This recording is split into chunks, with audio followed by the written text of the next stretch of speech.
ನಮಸ್ತೆ ಸ್ನೇಹಿತರೆ. ನಾನಿಂದು ನನ್ನ ಹಾರರ್ ಕತೆ ಆ ಒಂಟಿ ಮನೆಯ ಭಾಗ 7 ವಾಚನ ಮಾಡಲಿದ್ದೇನೆ. ಬನ್ನಿ ಆಲಿಸುವ. ಕೆಂಪಿ ತನ್ನ ಕತೆಯನ್ನು ಹೇಳತೊಡಗಿದಳು. ಸುತ್ತಲೂ ನಿಶ್ಶಬ್ದ ವಾತಾವರಣವಿತ್ತು. ಶಂಕರ್, ವತ್ಸಲ ಮತ್ತು ಸ್ವಾಮೀಜಿಯವರು ಮೌನವಾಗಿ ಅವಳ ಮಾತುಗಳನ್ನು ಆಲಿಸತೊಡಗಿದರು. ಕತೆ ಹೇಳುವಾಗ ಕೆಂಪಿಯ ಕಣ್ಣುಗಳು ಹೊಳಿತಾ ಇತ್ತು.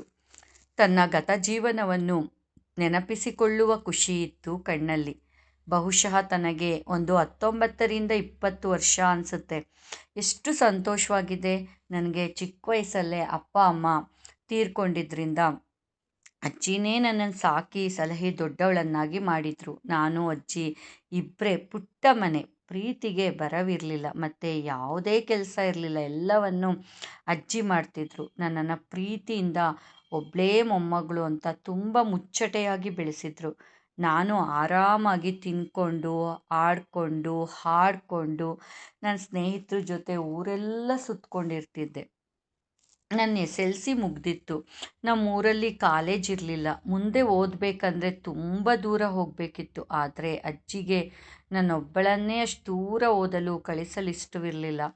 ಅಂಥ ಸಂದರ್ಭದಲ್ಲಿ ನಾನು ಮನೇಲೇ ನಾನು ಕಲ್ತಿದ್ದನ್ನ ಮರಿಬಾರ್ದು ಅನ್ನಿಸ್ಬಿಟ್ಟು ಅಕ್ಕಪಕ್ಕದ 4 ಮಕ್ಕಳಿಗೆ ಪಾಠ ಹೇಳೋದಕ್ಕೆ ಶುರು ಮಾಡಿದೆ. ಚೆನ್ನಾಗಿ ನಡೀತಿತ್ತು. ಎಲ್ಲರಿಗೂ ನನ್ನ ಪಾಠ ಇಷ್ಟ ಆಗ್ತಿತ್ತು. ಅವರು ಶಾಲೆಯಲ್ಲಿ ಚೆನ್ನಾಗಿ ಪರ್ಫಾರ್ಮ್ ಮಾಡೋಕ್ಕೆ ಶುರು ಮಾಡಿದರು. ಅಭಿವೃದ್ಧಿ ಹೊಂದ್ತಾ ಇದ್ದರು. ಇದನ್ನೆಲ್ಲ ನೋಡಿ ಇನ್ನೂ ಹೆಚ್ಚು ಹೆಚ್ಚು ಜನ ನನ್ನ ಹತ್ರ ಪಾಠಕ್ಕೆ ಕಳಿಸೋದಕ್ಕೆ ಶುರು ಹಚ್ಕೊಂಡ್ರು. ಸುಮ್ಮನೆ ಅಂತ ಶುರು ಮಾಡಿದ್ದು ನನಗೆ ಅಜ್ಜಿಗೆ ಒಂದು ಆದಾಯ ಅಂತಾನೇ ಆಗೋಯ್ತು. ತಿಂಗಳ ಅವ್ರು ಕೊಟ್ಟಷ್ಟು ದುಡ್ಡು ಇಸ್ಕೊತಿದ್ದೆ. ಹತ್ತಿದ್ದದ್ದು 20 ಆಯಿತು, 30 ಆಯಿತು. ಹೀಗೆ ಬೆಳೀತಾನೆ ಹೋಯಿತು ಮಕ್ಕಳ ಸಂಖ್ಯೆ. ಆದರೂ ಮನೆ ಚಿಕ್ಕದಿದ್ದರಿಂದ ಮನೆ ಹೊರಗಡೆ ಇದ್ದ ಮರದ ಕೆಳಗಡೆ ಎಲ್ಲ ಕೂತ್ಕೊಂಡು ಪಾಠ ಮಾಡ್ತಿದ್ದೆ. ಆದರೆ ಜೋರಾಗಿ ಮಳೆ ಬಂದರೆ ಮಾತ್ರ ತುಂಬ ಕಷ್ಟ ಆಗ್ತಾಯಿತ್ತು. ಅಂತ ಸಂದರ್ಭಗಳಲ್ಲಿ ಮನೆ ಒಳಗೆ ಹೇಗೋ 2 ಬ್ಯಾಚ್ನಲ್ಲಿ ಪಾಠಗಳನ್ನು ಮಾಡ್ತಾಯಿದ್ದೆ. ನನಗೆ ಪಾಠ ಮಾಡೋದಂದರೆ ತುಂಬ ಇಷ್ಟದ ಕೆಲಸ. 1 ಅವರ್ 2 ಅವರ್ ಅಂತೆಲ್ಲ ಎಷ್ಟೋ ಹೊತ್ತು ಪಾಠದಲ್ಲಿ ಮುಳುಗ್ಬಿಡ್ತಿದ್ದೆ. ಮಕ್ಕಳು ಅಕ್ಕ ಟೀಚರ್ ಅಂತಾನೆ ಕರೀತಿದ್ರು.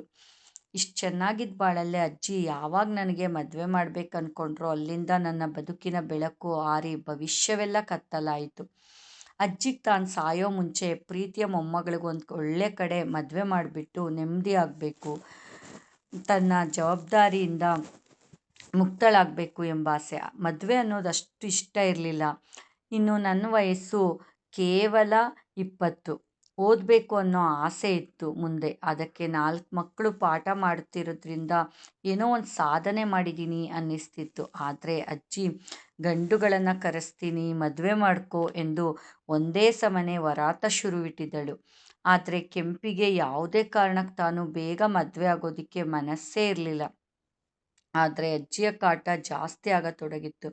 ಅಂಥ ಸಮಯದಲ್ಲೇ ಬೇಸಿಗೆಯಲ್ಲಿ ಪಾಠ ಇರಲ್ವಲ್ಲ, ಆಗ ಒಂದಷ್ಟು ಗಂಡುಗಳನ್ನ ಕರೆಸೋದಕ್ಕೆ ಶುರುವಿಟ್ಲು. ಆಗ ಬಂದವನೇ ಗಣೇಶ. ನೋಡಲು ಸ್ಫುರದ್ರೂಪಿ. ನಾನು ಅವನಿಗೆ ಯಾವ ರೀತಿಯಲ್ಲೂ ಸರಿಯಾದ ಜೋಡಿಯಲ್ಲ.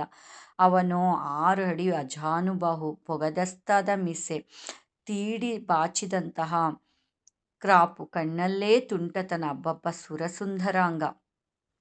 ಆದರೆ ಆ ಗಣೇಶನಿಗೆ ಅದು ಯಾಕೆ ನಾನು ಇಷ್ಟ ಆದ್ನೋ ಇವತ್ತಿಗೂ ನನಗೆ ಗೊತ್ತಿಲ್ಲ. ನಾನು ಕುಳ್ಳಿ, ಅಷ್ಟೇನು ಎತ್ತರ ಇಲ್ಲ. ಆದರೆ ಅವನಿಗೆ ನಾನು ಮೊದಲ ನೋಟದಲ್ಲೇ ಹಿಡಿಸಿದ್ದೆನಂತೆ.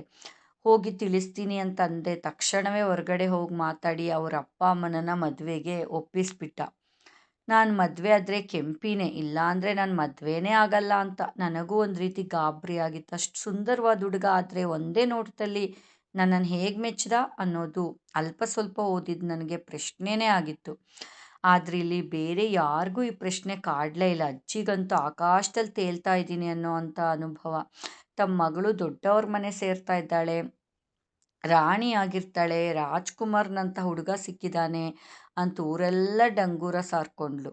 ನನಗಂತೂ ಇನ್ನೂ ಅನುಮಾನ ಇತ್ತು, ಅಷ್ಟು ಸುಂದರನಾದ ಹುಡುಗ ನನ್ನನ್ನು ಯಾಕೆ ಇಷ್ಟಪಟ್ಟ? ಹೇಗಿಷ್ಟಪಟ್ಟ ಅನ್ನೋ ಪ್ರಶ್ನೆಗಳು ತಲೆಯಲ್ಲಿ ಹುಳ ಕೊರಿತಾನೇ ಇತ್ತು. ಆದರೆ ಈ ಪ್ರಶ್ನೆಗೆ ಉತ್ತರಿಸುವ ಆ ಭೂಪ ಎಲ್ಲೋ ಕೂತ್ಕೊಂಡು ನಗ್ತಾ ಇದ್ದ ಅನಿಸುತ್ತೆ. ಮುಂದೆ ಕೆಲವೇ ದಿನದಲ್ಲಿ ಶೀಘ್ರವಾಗಿ ನನ್ನ ಮತ್ತೆ ಗಣೇಶನ ಕಲ್ಯಾಣ ನೆರವೇರಿತು. ನಾವು ಬಡವರಿದ್ದಿದ್ದರಿಂದ ಅವರೇ ಎಲ್ಲ ಖರ್ಚನ್ನು ಹಾಕ್ಕೊಂಡು ಚೆನ್ನಾಗಿ ಮದುವೆ ಮಾಡಿಕೊಂಡ್ರು. ಮದುವೆ ಆದಮೇಲೆ ನಾನು ಅಜ್ಜಿನ ಬಿಟ್ಟು ಹೊರಡುವಾಗ ತುಂಬ ಅತ್ತಿದ್ದೆ. ಆದರೆ ನಾನು ಒಳ್ಳೆ ಮನೆ ಸೇರಿದೆ ಅನ್ನೋ ಸಂತೋಷಕ್ಕೆ ಕಣ್ಣೀರನ್ನು ಮುಚ್ಚಿಟ್ಟು ಅಜ್ಜಿ ನನ್ನ ಬೀಳ್ಕೊಟ್ರು. ನಾನು ಊರವ್ರಿಗೆಲ್ಲ ನಮ್ಮ ಅಜ್ಜಿನ ಚೆನ್ನಾಗಿ ನೋಡ್ಕೊಳ್ಳಿ ಅಂತ ಹೇಳಿ ಹೊರಟೆ. ಮಕ್ಕಳೆಲ್ಲ ಕಣ್ಣೀರಾಗ್ತಾ ನನಗೆ ಟಾಟಾ ಮಾಡ್ತಿದ್ರು. ಹಿಂದಿರುಗಿ ನೋಡ್ತಾ ನೋಡ್ತಾ ಕಣ್ಣೀರಾದೆ. ಸ್ನೇಹಿತರೆ, ಕೆಂಪಿಗೆ ತನ್ನ ಗತಜೀವನದ ಕಥೆಯನ್ನು ಹೇಳ್ತಾ ಇದ್ದಾಳೆ. ಅವಳ ಕತೆ ಕೇಳ್ತಾ ಕೇಳ್ತಾ ಅವಳ ಕತೆ ಹೇಳ್ತಾ ಹೇಳ್ತಾ ನನ್ನ ಕಣ್ಣಲ್ಲೂ ನೀರು ತುಂಬ್ಕೊತು. ನಿಮ್ಗೆ ಹೇಗೆ ಅನ್ನಿಸ್ತು? ನಿಮ್ಮ ಅಭಿಪ್ರಾಯ ನನಗೆ ಬಹಳ ಮುಖ್ಯ. ದಯವಿಟ್ಟು ಸಪೋರ್ಟ್ ಮಾಡಿ ಮತ್ತು ಅಭಿಪ್ರಾಯವನ್ನು ತಿಳಿಸಿ. ಇನ್ನು ಮುಂದಿನ ಭಾಗದಲ್ಲಿ ನಾಳೆ ಬರೋಣ ಕೆಂಪಿ ಕಥೆಯೊಂದಿಗೆ. ಆ ಒಂಟಿ ಮನೆ. ನಾನು ಅನಿತಾ. ನಮಸ್ತೆ.